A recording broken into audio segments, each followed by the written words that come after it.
জামালপুরে চলছে আমন ধান কাটা মাড়াই উৎসব। ধান ঘরে তুলতে ব্যস্ত সময় কাটছে কৃষকদের। তবে চলতি বছর আমন উৎপাদন খরচ বেশি ও পোকার আক্রমণে দিশেহারা তারা। তাই ধানের ন্যায্য দাম নিশ্চিতের দাবি তাদের। এদিকে কৃষকদের ধানে পোকার আক্রমণ প্রতিরোধ সহ বিভিন্ন পরামর্শ দিচ্ছে স্থানীয় কৃষি বিভাগ। জামালপুর থেকে ফিরোজ শাহের তথ্য ও চিত্রের ডেস্ক রিপোর্ট।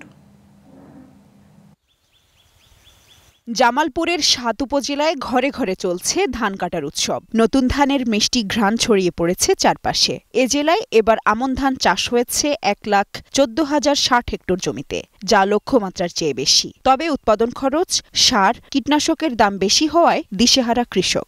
তেলের দাম বাড়তি, সারের দাম বাড়তি, বীজ প্রায় দেওয়া লাগে।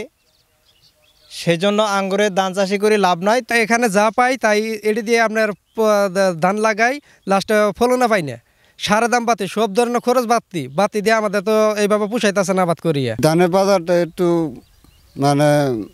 বেশি করে দেয়, তাহলে মনে হয় কিছু পুষিব। আঙ্গুর এটা পুষিতেছে না, সরকারে যদি নেলা পুষাই না দেয় তাহলে আঙ্গুর এলা পুষিব। এদিকে ধানের বাজার মনিটরিং সহ কৃষকদের রোগবালাই প্রতিরোধে নিয়মিত পরামর্শ দেয়া হচ্ছে বলে জানান স্থানীয় কৃষি কর্মকর্তারা। বিক্ষিপ্তভাবে আপনার মাজরা পোকা, পাতা মোড়ানো পোকা, এছাড়া যে বিভিন্ন খোল পচা, বিএলবি রোগবালাই, এগুলো বিক্ষিপ্ত আকারে ছিল। সে অনুযায়ী আমরা কৃষকদেরকে পরামর্শ দিয়েছি। তবে সেটার কারণে বিশেষ কোনো ক্ষতি লক্ষ্যমাত্রা অর্জনে তেমন কোনো সমস্যা হবে না মনে করি আমরা। আমন ধানের ন্যায্য মূল্য নিশ্চিতে সরকারের তদারকি বাড়ানোর আহ্বান জামালপুরের কৃষকদের। Global television news desk.